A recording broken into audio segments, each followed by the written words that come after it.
Good morning, Apex Legends players. I'm the Stinky Caustic Main, and today we're going to be talking about the Season 7 Red EVO nerf. Yup, if you haven't heard, in Season 7 they're going to be nerfing Red EVO. Where did I get this information and what does it mean? We're going to be answering that in today's video. Let me quickly answer the first question by citing my sources. That being an article on Dexerto.com by Alan Bernal, titled Apex Legends EVO Shields are being nerfed again in Season 7. The whole gist of the article is that in Season 7, Red EVOs are going to be harder to attain, as the devs see them as too common right now. And to the very few people who have seen my channel before, what I'm about to say isn't gonna surprise anyone. I don't agree with the developers on this one simply for reasons of balance. I feel like Apex Legends will always be in its best state if every single fight that happens in the game is completely balanced on both sides and is completely up to skill. In my opinion, I feel like Apex Legends loot shouldn't be stats that determine whether you win a battle or not. Instead, each item should be a tool that forces the player to use it in order to win. What I'm trying to say is that if everyone has EVO early on, that leads to more fair battles and makes it a more fun game. From what I see right now, EVO Shields reward players for playing aggressively, but don't punish players for not landing hot drops. If the damage threshold for Red EVO became increased, it would start to punish players who strategically land away from others. This would completely invalidate a strategic playstyle used by many players that borders the line between being aggressive and camping.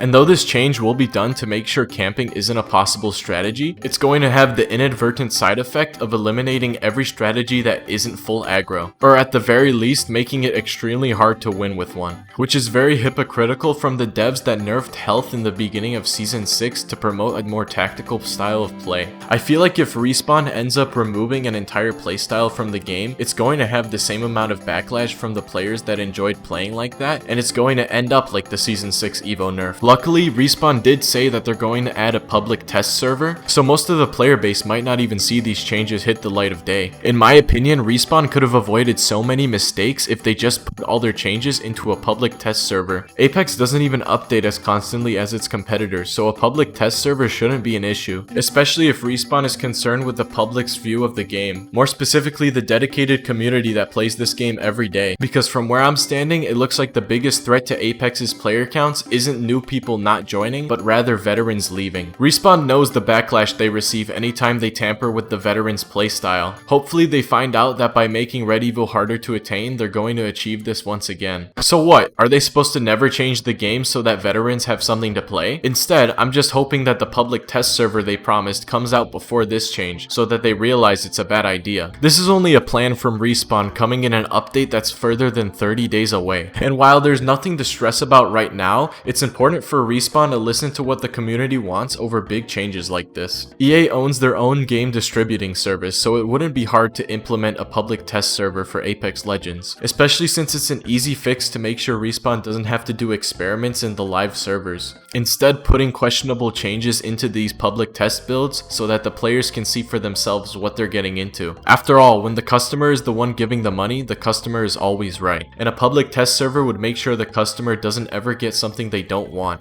The only real expense I see from this is the costs of pushing the builds up and maintaining the servers for a public test server. And hopefully I'm telling you all this for nothing and this is all happening as we speak in EA Studios. But considering the slowdown of content in Apex Legends, I don't know if this is the case, and I doubt it is. And I kind of hate myself for not being more optimistic considering Respawn's team is probably working really hard right now. And in terms of content, according to Jason McCord's Twitter, the future from here on out is a lot more bright than what we've been having for the past few months. And it's not like these are baseless claims, because there has already been a lot leaked for the upcoming Halloween event and Season 7. For the sake of not spoiling anyone, I won't show any of the leaks here, but for those of you that don't mind or want to see a glimpse into the future, those leaks do exist and are available to find for those of you who want to go looking for them. So if you were planning on leaving Apex Legends for a lack of content, right now would be the best time to drop that notion. And if you already left to go play another game, right now would be the best time to come back and get warmed up for the future content to come. Speaking of leaving games, there's going to be an event in the future that might cause Apex to rise in popularity. Now I'm probably not the first one to think of this, but it has crossed my mind. When the new Call of Duty Black Black Ops Cold War game comes out, it's most likely going to split the player base of Warzone between the COD fans and the people who only came for a battle royale. And if you can't tell, a lot of streamers fall into the battle royale fan category. And if enough Call of Duty fans leave Warzone, then that could mean that view counts on Call of Duty Warzone streams will go down. But what exactly does Call of Duty Warzone view numbers going down have to do with Apex popularity rising?